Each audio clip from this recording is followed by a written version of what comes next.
Just a quick shot of another one of these. It's almost full length. This one's a 60-inch quilt. Her full length quilts are 72. For rain, this worked really well. Actually, if you lay a little ASIM, it almost covers you anyway, so a little pillow or something. This cuts out a little weight. But the standard ones are 72 inches. She's been shipping some of them out. If anybody's interested in a full length quilt, just PM me and we'll fix you up. But so far so good on those quilts too. Basically have lots of loft on it. This is rated for 3 seasons, but I personally have slept in 7 degrees in this quilt to test it out.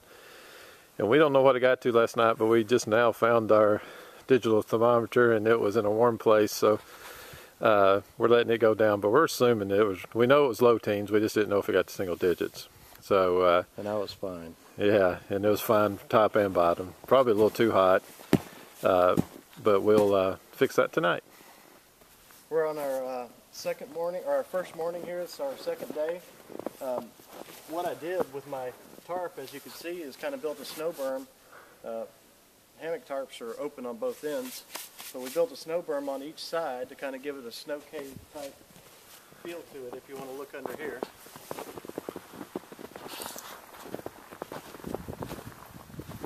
So it really cut out a whole lot of the side winds, and basically the hammock hangs just up under the tarp. I went pretty low to the ground, and I've got an underquilt, which I think is the key to successful hammock hanging. Lee, Hanging Out's daughter, made this underquilt for me, and as you can see, this is why it's called the Blackbird, because it looks like it has wings. So it's pretty awesome hammock. It's probably one of the best ones right out of the box. A lot of people make their own, but I really like this one. And I know that the bug net on the top doesn't seem like a lot, but it will definitely cut out some of the wind for you. So we're going to head on to the second night and do it all over again. Kind of nice having the woods to yourself.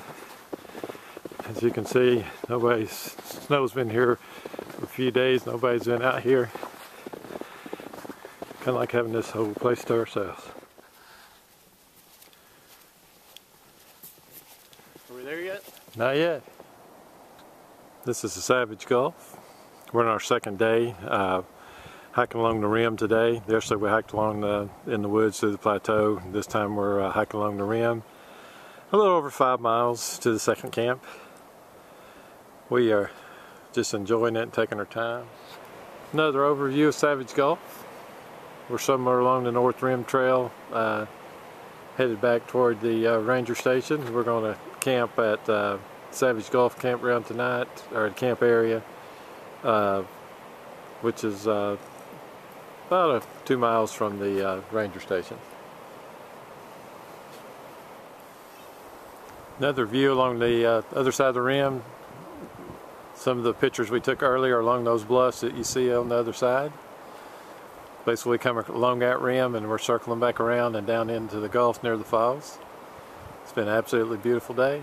It's going to be a cold night though. The sky's too clear for it not to be. Well, we got to our second campsite, and we were running a little bit short on time, so we decided to go ahead and get everything set up, hammocks, tarps, get some firewood, and we had to go back down and get some water to filter. Pretty much the water in our bags is actually freezing. It's so cold, so we're having to keep all the water, and even the unfiltered water here, we're keeping it right by the fire to keep it nice and warm, so when we use the filter, it'll actually unthaw any water that's in the filter.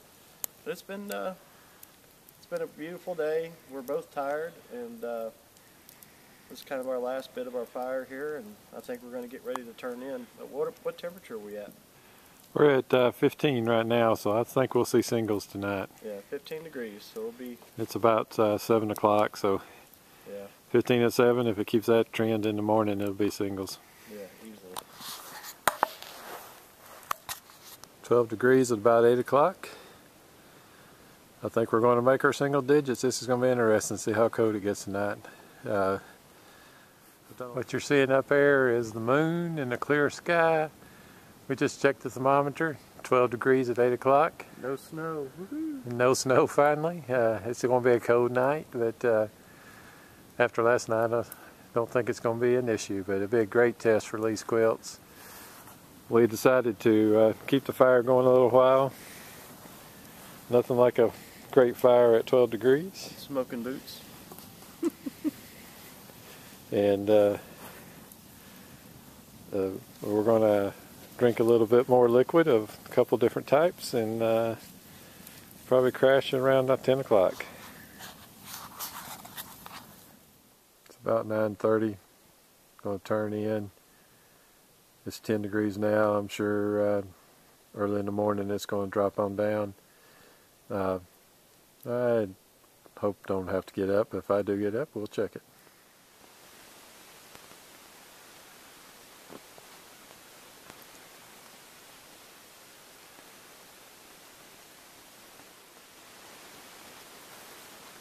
This is the second morning out, and it's about 7 o'clock, 2 degrees. I'm not sure if that was the low for the night or not. I wasn't going to get up and check. Got up at 1 o'clock, it was 5 degrees. 7 o'clock, 2 degrees. It was a cold night.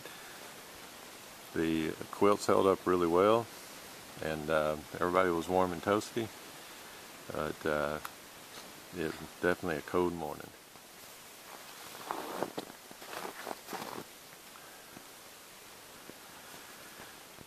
We're getting ready to leave to go to the car.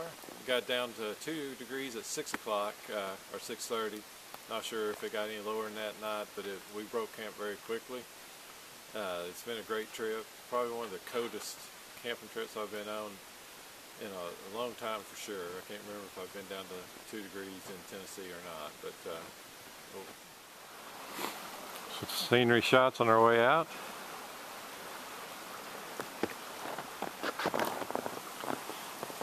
Show you where we're at. Rain getting ready to cross this bridge. It's kind of creaking with the code. Yesterday we were the first ones, the only people to come across it, so those are our tracks as we come in yesterday.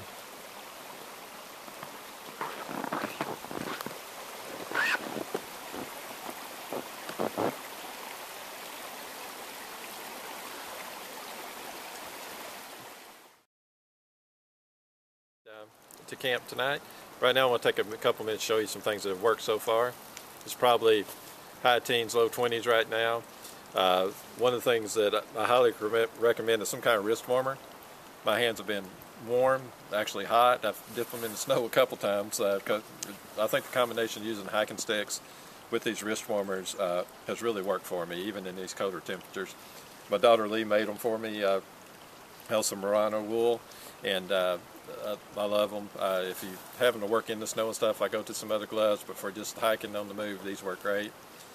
The other thing is that when in these temperatures is not to over layer. All I have on is a real lightweight Montane soft shell and a North Face Under Armour style shirt with a Polartec micro weight shirt under that. Those three things have kept me warm today. Started off with a fleece shirt under this. Took it off about 30 minutes in once the body started heating up, and this has worked the rest of the time. The other thing is, like something I made, my wife laughed at me, but it's worked great as a buff out of some micro fiber material I had that was camo. You can do all kinds of things with it. I've used it as a net gaiter. Kind of do the buff presentation you see on some of the videos, but it works great as a net gaiter. You also can bring it up, make a face shield like the ninja style, probably do it a little better for sleeping in or something along that line if I want to.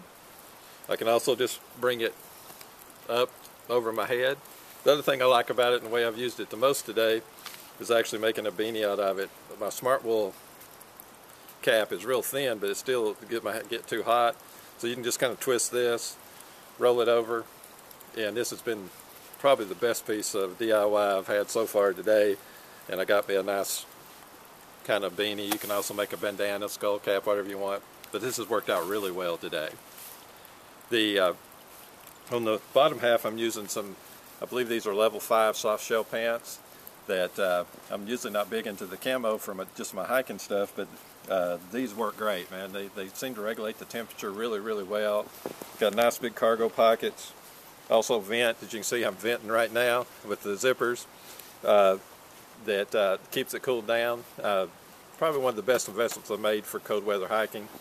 Anything under 40 degrees or so works really well. Another thing I added at the last minute was some gaiters. These were just some test patterns that I had laying around for a couple of years. Really didn't have, my winter boots were up on the property where I didn't have them, and I didn't want to run up there and get them. So I'm using my Keens with some neoprene socks that are working really well.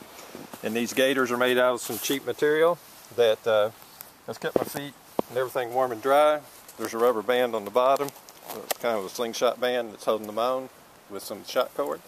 I don't know how long they'll last, but they've really worked well for this trip.